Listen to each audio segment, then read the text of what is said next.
Hello, everyone. This is William Kirk. Good morning. Um, let's talk about not smoking. And I had a question yesterday from another person that's following my series. I want to welcome them and thank them.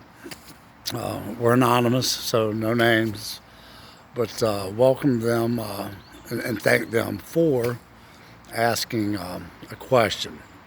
Uh, what was the worst part of the first month? Worst part, my stomach. Um, One, I had a lot of new cravings for food. I started eating more, okay? But when I went through the first 2 weeks of not smoking, so anxiety, stress levels were absolutely higher than I've ever, or I can remember. Okay, that's one thing I would think that probably everyone goes through is the higher stress levels. I didn't have that friend, that nicotine, to help me with the stress. Anxiety, obviously, it went up. Okay, so that was pretty tough, but it every day came down. Every day came down. It got better. It got better. It got better. Now, I want to say that maybe this is what I'm going to talk about next was because I started craving different foods. I started craving different things, and I started eating more. But I wound up with a lot of stomach discomfort. Okay, I wound up really bound up. I don't even remember in my life ever being constipated more than a few times, no more than a handful of times in 51 years.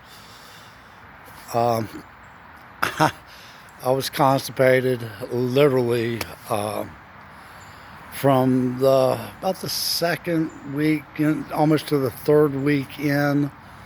For the next 2 weeks, I literally went almost a week.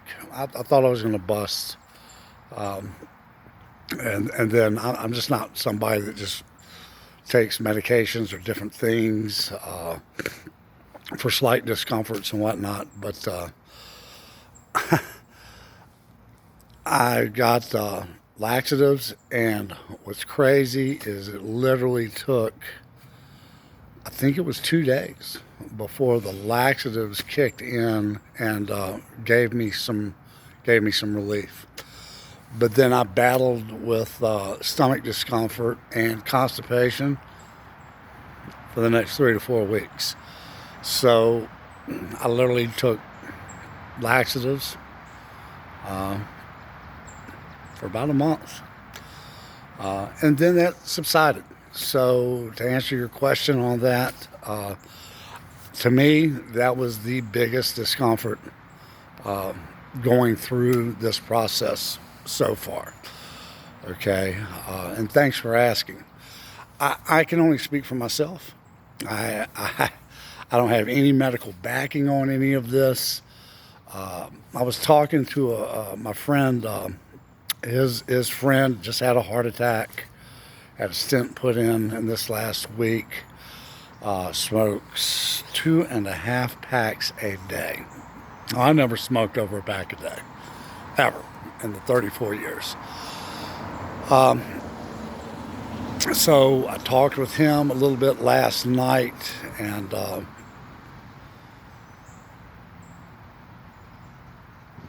hopefully he's going to continue with the series and continue talking, and because I think that's a big help is being able to talk to somebody, having some support there.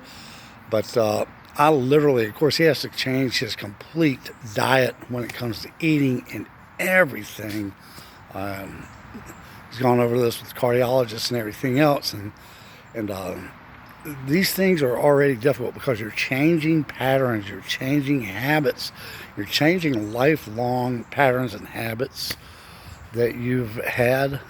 So these things are going to be difficult. But I literally quit caffeine, quit alcohol, and quit smoking all within the first, week and a half of my venture of not smoking. The biggest thing I can say that helped me. Now he's looking at nicotine gums or possibly Chantix, something like that. Those decisions are his decisions, those are your decisions. I couldn't have any more nicotine in my system, period. Surgeon was not going to do surgery for me with any nicotine in my system because it prevents healing. In my case, with the surgery, it can present a lot of other complications. So there was the forcing factor for me, okay? So I had to test negative.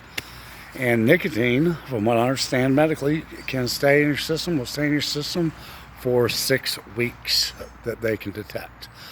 So I wanted to have the surgery done. And probably the thing that's going to add many, many years to my life is putting down the cigarettes. But the one thing that really helped me is literally when the urges really, really, really hit, I had to tell myself, hey, let's just wait 10 minutes and let's just see how I feel. And typically, after 10 minutes, I wasn't really even thinking about the urge or wanting a cigarette then. So that's the run for today. Look, if you Facebook me at William Kirk, I will accept all friend requests. You can message me on Messenger if you go through the Facebook. A friend of mine, like I said, is going to help me set things up to where we can be interactive, more interactive. I will take my time to actually message you, to discuss things with you through Messenger. If you have questions and stuff like that, they're great for the video series because I want to know what other people are going through. I want to know what other people are dealing with. And if I can help, I just want to help. We can help each other. So subscribe, hit the little notification thing, get the notifications, but subscribe, and let's do this together because you can do this. And be good to yourself.